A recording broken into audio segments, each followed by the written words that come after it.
প্রথমত বলি সবাইকে হ্যাপি হোলি। কেমন আছো সবাই? আশা করছি সবাই খুব ভালো আছো। আমার চ্যানেল থেকে আজকে কয়েকদিন ধরেই কোনো রকম ব্লগ যাচ্ছে না, এর কারণ একটাই, মানে আমি খুব ব্যস্ত আছি, তাই জন্য ব্লগ এডিট করে উঠতে পারছি না, তাই জন্য ব্লগ দিতে পারছি না। তো সবার হোলি কেমন কাটছে অবশ্যই কিন্তু জানিও। আর আমার হোলি তো এই যে দেখছো, আগের দিন খেলেছিলাম অল্প একটু গায়ে আর গালে আর কপালে একটু দেওয়া হয়েছিল বাড়ির সবার সঙ্গেই। আর পরদিন এই যে দেখো আবার পাড়ার দিদিরা এসেছে, দিদি দাদা বাচ্চা কাচ্চা যা আছে সবাই এসেছে। এসে এইবার জানো তো আমি স্নান টান করে অংশকে ঘুম পাড়িয়ে দিয়েছিলাম। অংশ ঘুম থেকে উঠে গেছে, অংশকে আমি দুপুরের ভাতও খাইয়ে দিয়েছি।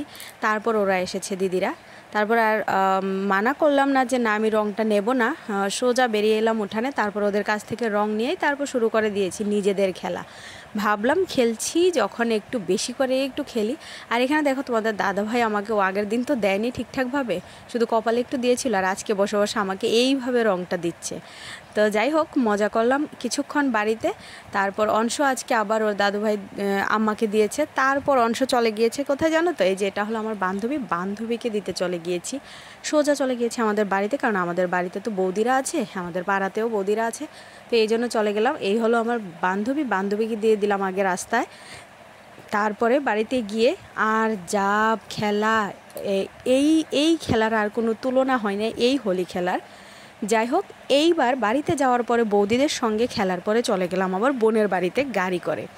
তো ওইখানে গিয়েও কিন্তু ভালোই মজা করে খেলেছি। এইভাবে আমার হোলিটা কাটিয়েছি। তোমরা কিন্তু অবশ্যই এই হোলির ভিডিওটা দেখে বলবে যে আমাদের হোলি খেলাটা কতটুকু হয়েছে। তো আমি আর কথা বলছি না বন্ধুরা, তোমরা দেখতে থাকো ভিডিওটা। হ্যাঁ, আমি জানি ভিডিওটা একটু দেখো কীরকম হয়েছে, একবার এইভাবে একবার ওইভাবে, কারণ হলো ভিডিওটা তো আমি করছিলাম না, ভিডিওটা একবার ওর হাতে একবার এর হাতে যাচ্ছিল, তো এই জন্য ভিডিওটা এরকম হয়েছে। যাই হোক, তোমরা ভিডিওটা এনজয় করো, রং খেলাটা এনজয় করো তোমরা, আর দেখতে থাকো।